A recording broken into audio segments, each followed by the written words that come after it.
Hello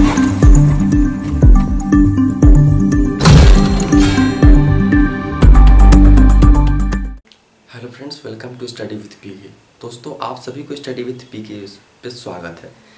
जैसा कि हमने पिछले 2 वीडियो में सिंधु घाटी सभ्यता के बारे में अध्ययन किया। उस पहले वीडियो में हमने सिंधु घाटी सभ्यता की भूमिका, विस्तार, कालक्रम और उसकी उत्पत्ति के बारे में कुछ चर्चाएं की। दूसरे वीडियो में हमने प्रमुख स्थल जो किन राज्य या किन देश में है इसके बारे में चर्चा किए थे। और तीसरे वीडियो में आज हम ये चर्चा करेंगे कि प्रमुख स्थल से कौन कौन चीज़ उत्खनन द्वारा हमें प्राप्त हुआ है और वो स्थल किस नदी के किनारे है। ये बहुत इम्पोर्टेंट हो जाता है, तो ये सब पे देखेंगे। तो चलिए शुरू करते हैं आज का वीडियो। तो हमने पहले ही एक चार्ट में सजा लिया है कि हमें पढ़ने में आसानी हो। तो पहला जो स्थल है वो है हड़प्पा। हड़प्पा किस नदी के किनारे है?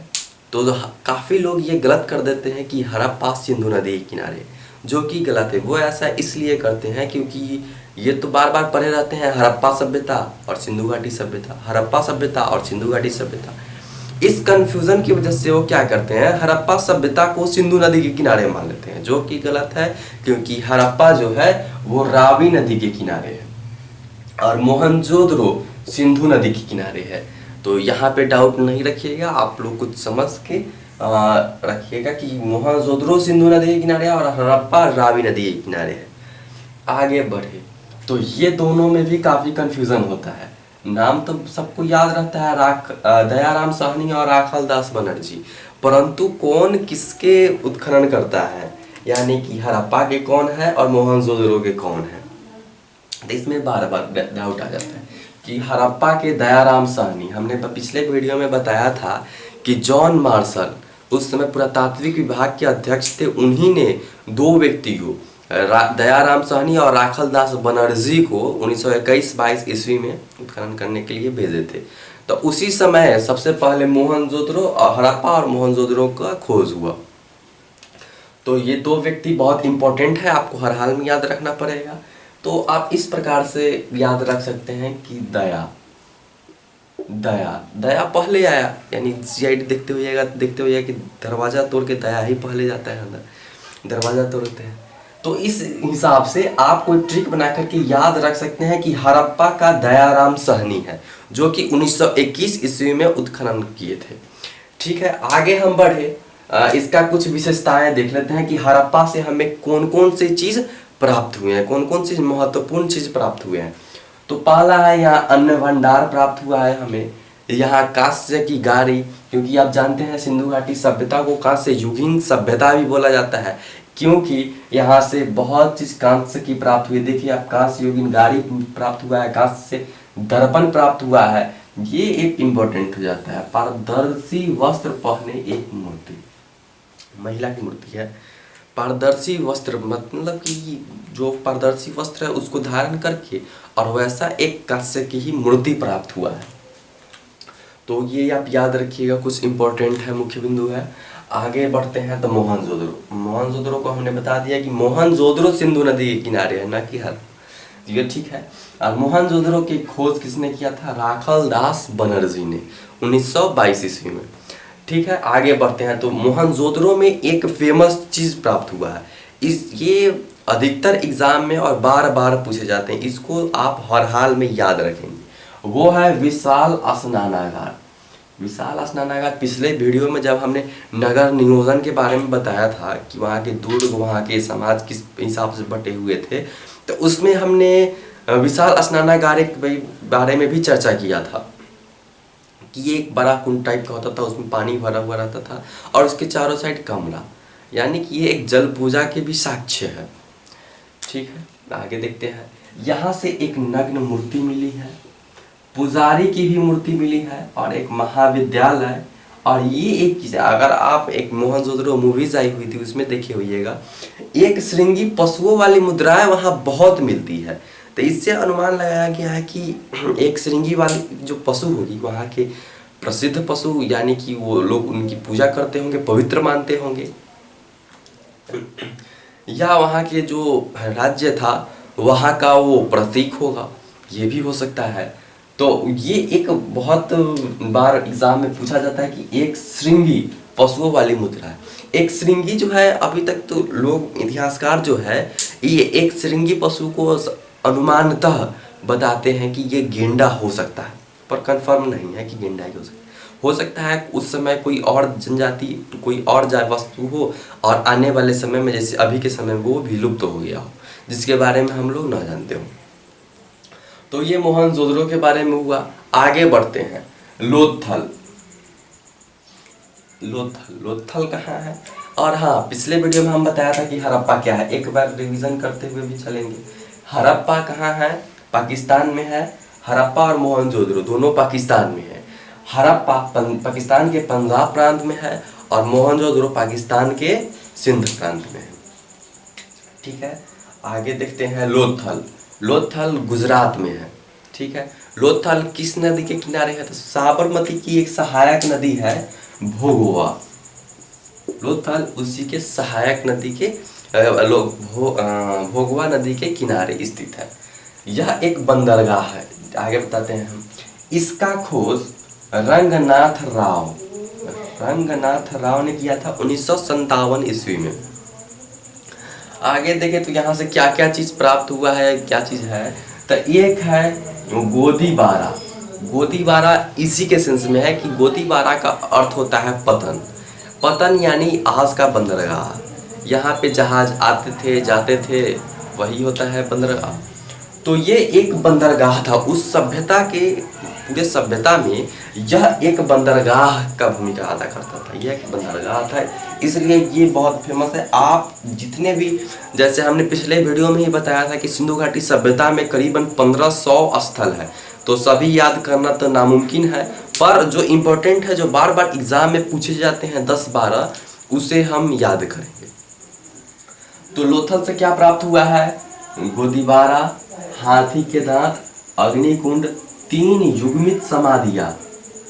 3 युग्मित समाधियां।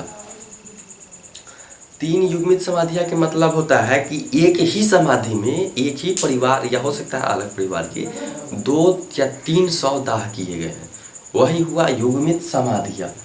आपको एक और बात बता दें, वहाँ एक टेराकोटा की एक मृतभांड प्राप्त हुआ है।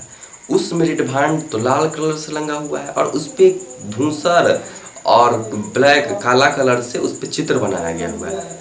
वह चित्र जैसे चलाक लोमड़ी का आपने कहानी सुना होगा बचपन में, तो उसी पर वही चित्र अंकित है, तो इसलिए ये फेमस हो जाता है। आपको याद रखना पड़ेगा कि चलाक लोमड़ी लिखे थे, इसका मतलब ये चलाक लोमड़ी वहां से प्राप्त हुआ। चलाक लोमड़ी वाला कहानी जो है उसका जो अंकन है उस मृतभांड पे किया गया हुआ है।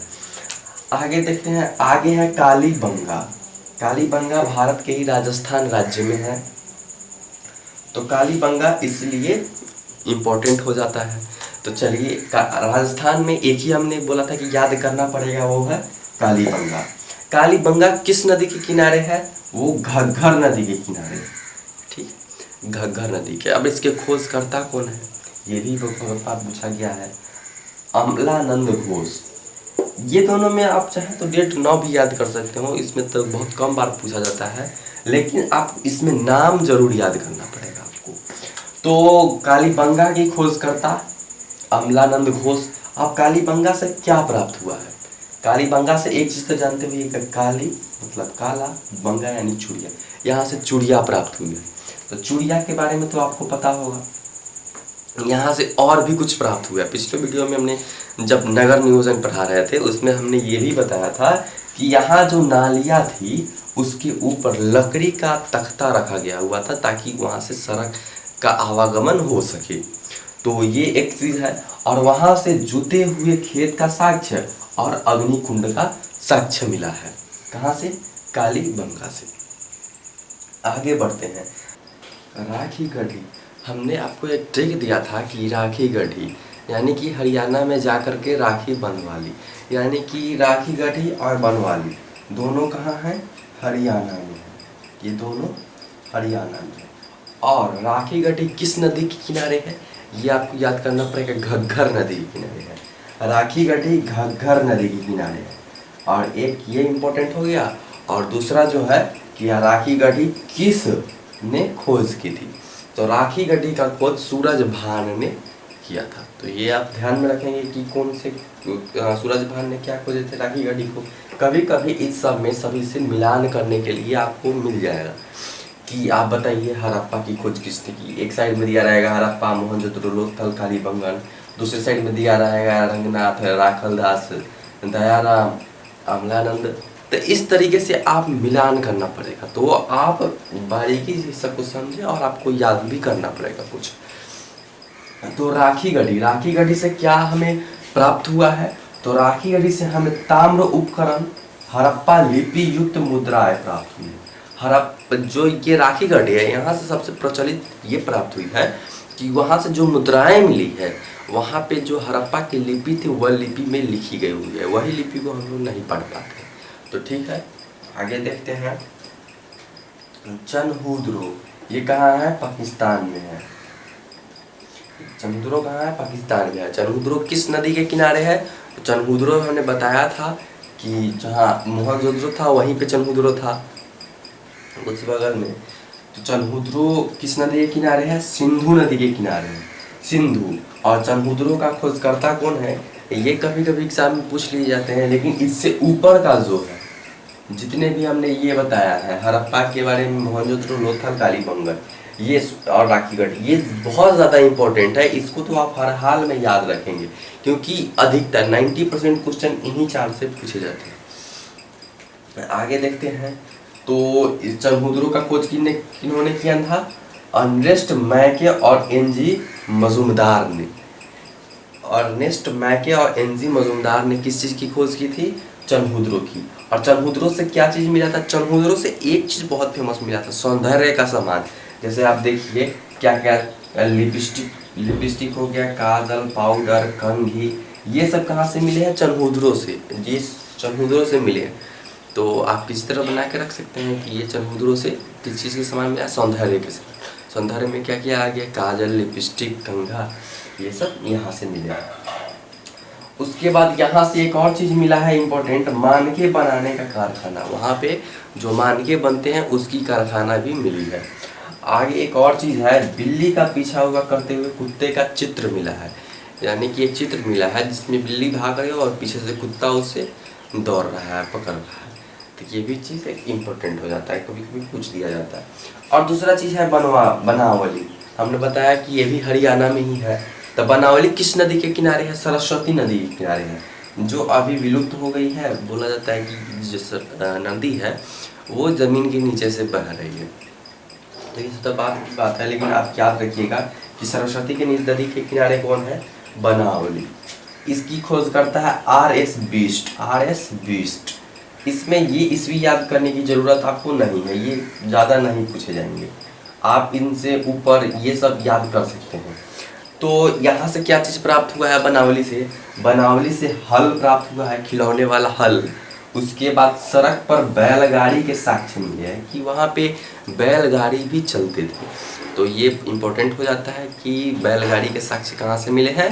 तो बनावली से। तो बैल से बैलगाड़ी, बस से बनावली, आपको याद ही रहेगा ये चीज़। तो चलिए, ये हमारा स्लाइड खत्म होता है। एक बार इसको फिर से रिवीजन कर लेते हैं, उसके बाद नेक्स्ट स्लाइड पे चलते हैं। तो चलिए, हड़प्पा किस नदी के किनारे है? रावी नदी के किनारे। इनके खोजकर्ता कौन है? दयाराम साहनी। और यहाँ से क्या क्या चीज़ हमें प्राप्त हुआ है? अन्न भंडार, कांस्य की गाड़ी, कांस्य की दर्पण, पारदर्शी वस्त्र पहने एक मूर्ति। आगे देखें मोहनजोदड़ो किस नदी के किनारे है? तो मोहनजोदड़ो सिंधु नदी के किनारे है।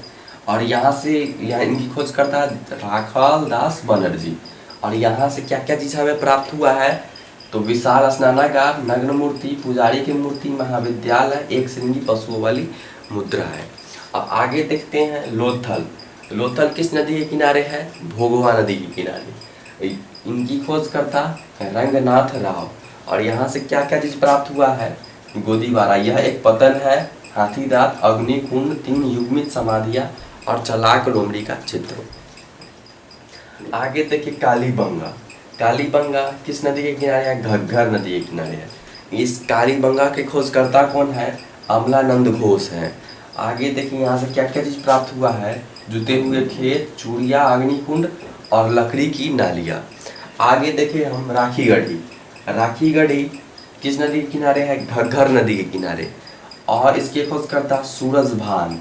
और आगे यहाँ से क्या क्या चीज़ प्राप्त हुए हैं, यहाँ से ताम उपकरण, हड़प्पा की लिपि युक्त और मुद्रा प्राप्त हुई है।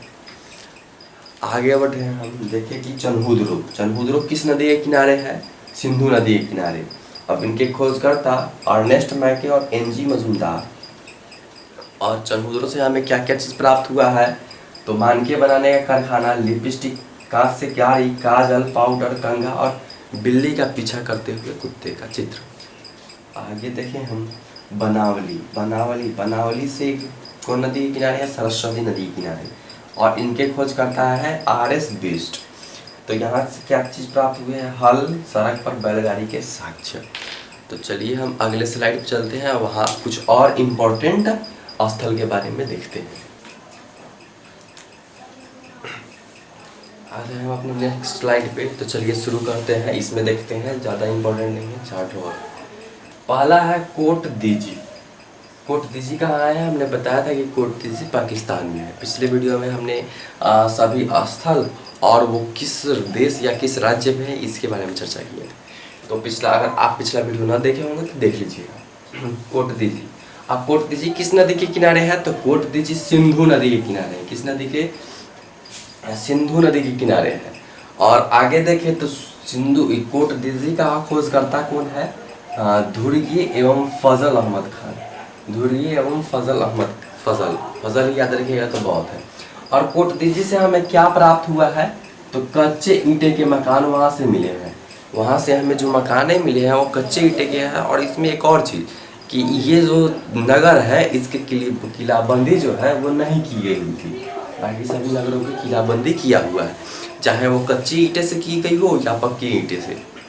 आगे देखें तो एक और स्थल है रोपर। रोपर पंजाब में पड़ता है। रोपर किस नदी के किनारे है, तो सतलज नदी के किनारे। रोपर सतलज नदी के किनारे है।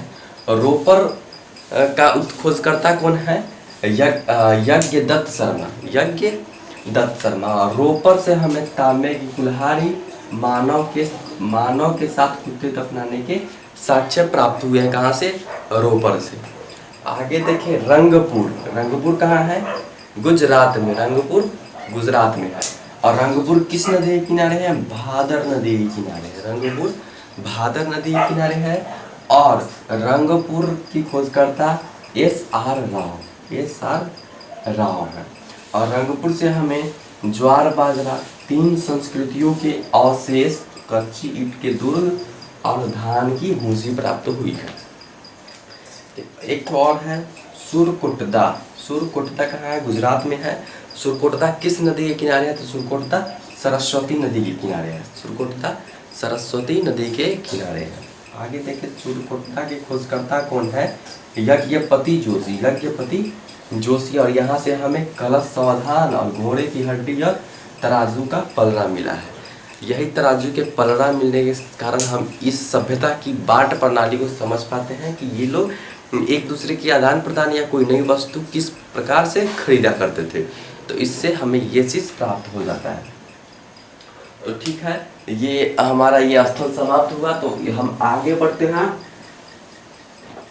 बढ़ते हैं और कुछ ट्रिक देखते हैं कि नदी को किस प्रकार से हम याद रख सके। तो इसको मिटाते हैं हम।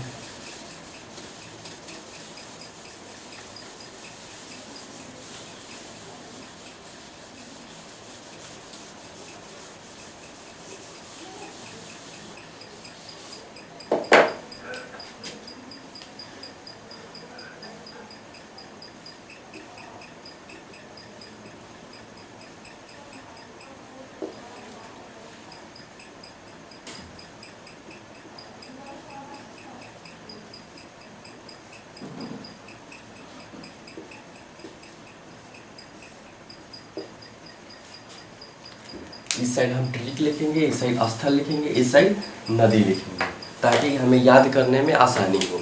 तो सबसे पहले हम ट्रिक बताते हैं एक, कि तिरंगा में सबसे नीचा कौन सा रंग होता है। तिरंगा में सबसे नीचा कौन से रंग होता है, तो वो रंग होता है हरा। हरा। तो ह से हो गया हमारा हड़प्पा, हड़प्पा, और र से हो गया रावी नदी। तो ये हमारा एक ट्रिक बन गया कि हड़प्पा जो है किस नदी के किनारे है, वो रावी नदी के किनारे है। ट्रिक क्या हो गया, हरा, यानी तिरंगा के नीचे कौन सा कलर होता है, तो आप हरा याद रखिएगा। और दूसरा ट्रिक, ये पहला ट्रिक हो गया। दूसरा, हम अपनी माँ की बहन को क्या कहते हैं, माँ की बहन को क्या बोलते हैं, तो जाहिर सी बात है मौसी। तो आप यहाँ लिख देते हैं हम मौसी। मौसी से हो जाएगा मोहन, मौ से हो जाएगा मोहनजोदड़ो, मोहनजोदड़ो, और स से हो जाएगा सिंधु। ये देख लिए आप इसको प्रैक्टिस कीजिएगा। आपको ये जो होगा, जब मिलान करने के लिए जब 4 स्थल दे दिए जाएंगे और 4 नदियाँ दे दी जाएगी, आप उनको बोली जाएगी कि मिलान करने के लिए, तो इसमें आपको कन्फ्यूज़न नहीं होगा कि किस स्थल को किस नदी से हम मिलान करें। तो आगे देखते हैं। और मनुष्य को क्या नहीं करना चाहिए, मनुष्य को क्या नहीं करना चाहिए, तो लोभ नहीं करना चाहिए। तीसरा में है लोभ। तो ल से हो जाएगा क्या चीज, लोथल।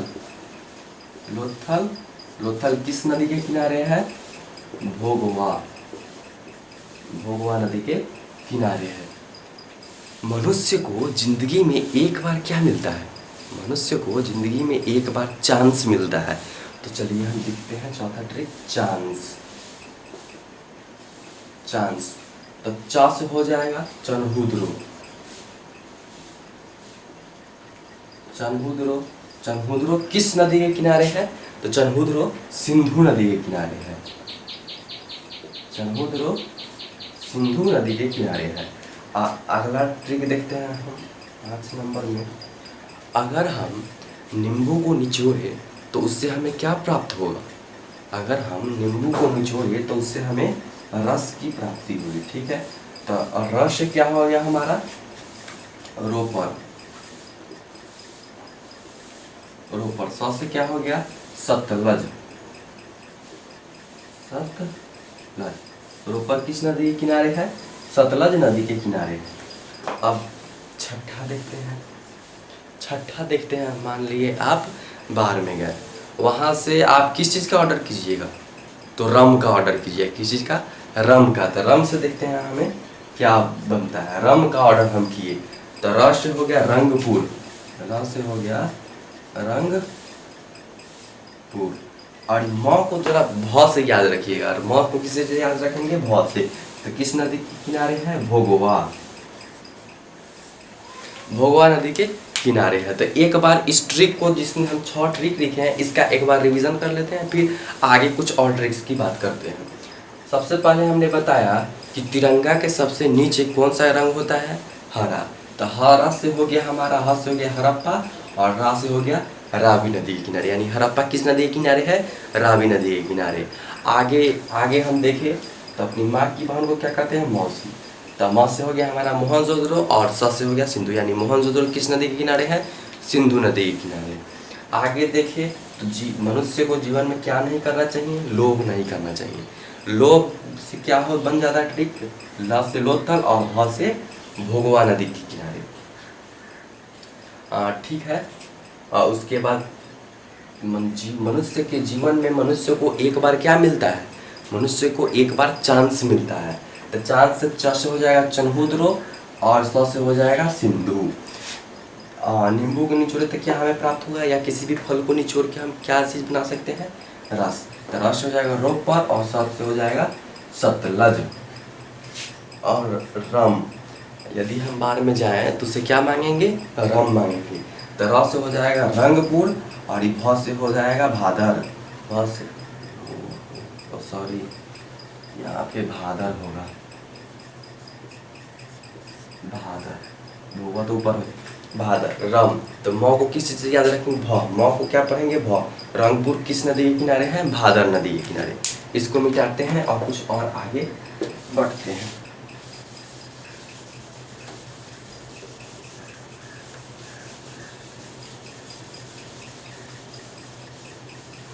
कुछ और आगे बढ़ते हैं।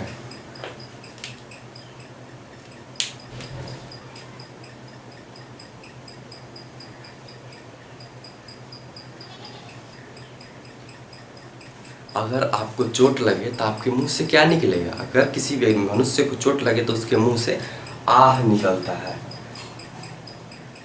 आह।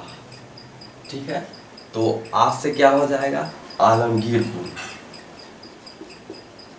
आलमगीरपुर, आलमगीरपुर किस नदी के किनारे है? हिंडन नदी के किनारे। हिंडन नदी, हमने बताया था कि आलमगीरपुर किस नदी, आह से आलमगीरपुर किस नदी के किनारे है? हिंडन नदी के किनारे है। अगला ट्रिक हम देखते हैं। अगला ट्रिक में है हमारा कि बाल में हम लोग क्या करते हैं? कंघा करते हैं। बाल में हम लोग क्या करते हैं? कंघा करते हैं, कंघा। तो कससे क्या हो जाएगा हमारा? कालीबंगन। कालीबंगन, कालीबंगन किस नदी के किनारे है? घा से घाघरा, घग्घर, घग्घर नदी के किनारे। आगे देखें हम, आगे देख रहे हम, बिहार का शोक किस नदी को कहा जाता है? बिहार का शोक कोसी नदी को कहा जाता है। किस नदी को? कोसी नदी को। किस नदी को? कोसी नदी को। अब इससे ट्रिक बनाइए। क से क्या हो जाएगा? कोट दीजिए, कोट दीजिए। कोट दीजिए किस नदी के किनारे है? सिंधु नदी के किनारे, सिंधु नदी के किनारे। उसके आगे बढ़े हम। रात का खाना दिन में क्या हो जाता है? रात का खाना दिन में क्या हो जाता है? बासी हो जाता है। रात का खाना दिन में क्या हो जाता है? बासी हो जाएगा। तो इसका क्या बनेगा? ब से क्या होगा? बनावली, बनावली। और इस स से क्या हो जाएगा? बासी। स से सरस्वती, सरस्वती। अब एक आखिरी ट्रिक देखते हैं हम लोग। बासी देख लिए, एक और आखिरी ट्रिक देखते हैं। अगर मान लीजिए आपका जूता फट जाए, टूट जाए, तो आप किसके पास ले जाइएगा उसको ठीक करवाने? तो मोची के पास हम लोग ले जाएंगे। किस चीज़ के पास? मोची के पास, मोची के पास। तो इससे हमारा क्या ट्रिक बनता है? म से मांडा, मांडा। और च से क्या बनता है? चिनाब। यानी कि मांडा किस नदी के किनारे है? चिनाब नदी के किनारे है। अगर आपको फिर से एक बार रिवीजन करा देते हैं। मनुष्य को अगर चोट लगे तो वो क्या बोलेगा? आ से अ से आलमगीरपुर, ह से हिंडन नदी के किनारे है। अ से आलमगीरपुर किस नदी के किनारे है? हिंडन नदी के किनारे है। आप नेपाल में क्या करते हैं? कंघा। कंघा से क्या हो गया? कालीबंगन किस नदी के किनारे है? घग्घर नदी के। कोसी, बिहार की शोक।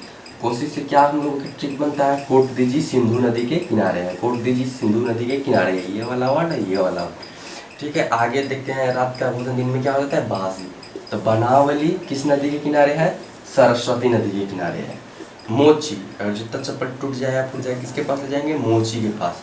तो क्या हो जाएगा? मांडा किस नदी के किनारे है? चिनाब नदी के किनारे है। मांडा किस नदी के किनारे है? चिनाब नदी के है। तो आज का वीडियो हमारा यहीं समाप्त होता है। अगर आपको हमारा वीडियो अच्छा लगे तो like and subscribe and share जरूर कीजिएगा।